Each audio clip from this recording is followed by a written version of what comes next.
Hey everyone, and welcome back to another video. And in this video, I'm going to be going over why don't I see variation listings on my eBay listing. Now this video is going to be particularly useful for individuals. Let's say that you have an eBay listing which you want to add multiple variations. Why don't you see this option called variations? Now this video is going to be short, sweet, and simple, guys. There's not going to be a lot of steps involved. So for this example, let's pretend that I'm selling multiple Pokemon cards from a specific set and I want to go ahead and add variations.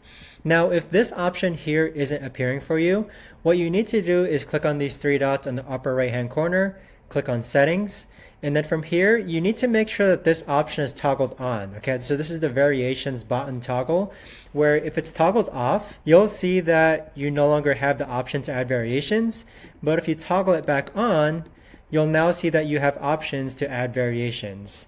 So that right there, guys, is the best and easiest way that I know of to actually go ahead and put variations on your eBay listing.